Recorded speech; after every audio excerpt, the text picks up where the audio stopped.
MLC चुनाव में BJP की प्रचंड जीत के बीच राजा भैया का जलवा बरकरार है।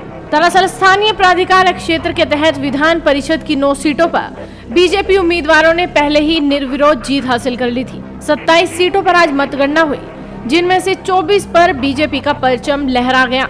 आजमगढ़ में बीजेपी से निष्कासित पूर्व एमएलसी यशवंत सिंह के बेटे विक्रांत सिंह ऋषु ने बतौर निर्दलीय उम्मीदवार बीजेपी के अरुण कांत यादव को 2813 मतों से हराया, तो वाराणसी में माफिया डॉन ब्रजेश सिंह की पत्नी अन्नपूर्णा सिंह ने बतौर निर्दलीय उम्मीदवार चुनाव जीत लिया। वहीं भाजपा के अलावा जनसत्ता दल ही एकमात्र ऐसी पार्टी रही जिसने यूपी एमएलसी चुनाव में जीत हासिल की है। इसके उम्मीदवार अक्षय प्रताप सिंह प्रतापगढ़ सीट से जीते।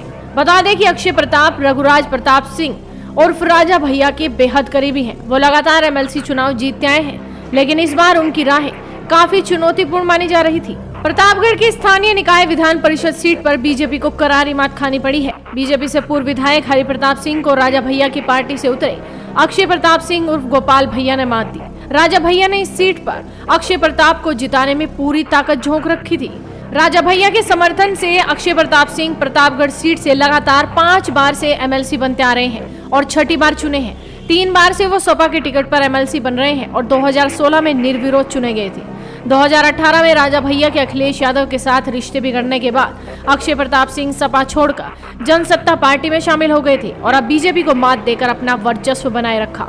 सूबे में योगी सरकार के आने के बाद तमाम बाहुबली नेताओं पर नकेल कसी गई है, लेकिन राजा भैया के सियासी वर्चस्व को बीजेपी प्रतापगढ़ में तोड़ नहीं पाई।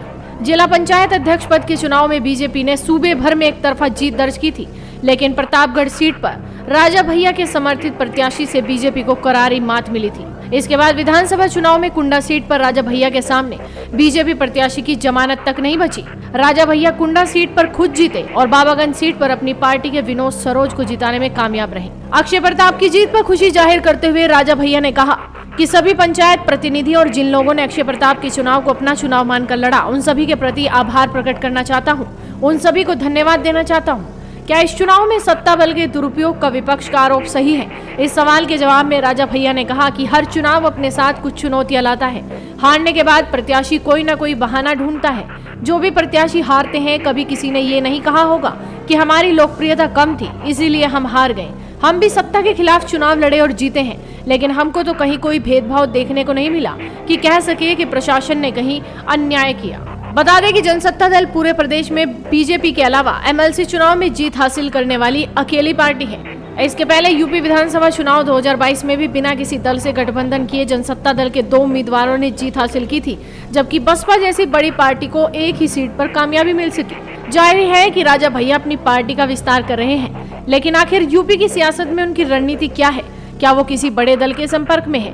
मीडिया के इस सवाल पर राजा भैया ने कहा कि फिलहाल वो किसी बड़े दल के संपर्क में नहीं है। उनकी सिर्फ इतनी ही इच्छा है कि पार्टी के जनप्रतिनिधि जनता की सेवा करते रहें। वहीं राजा भैया ने अक्षय प्रताप सिंह को जनसुलभ और काफी कर्मठ और जनता से जुड़ा हुआ उम्मीदवार बताया।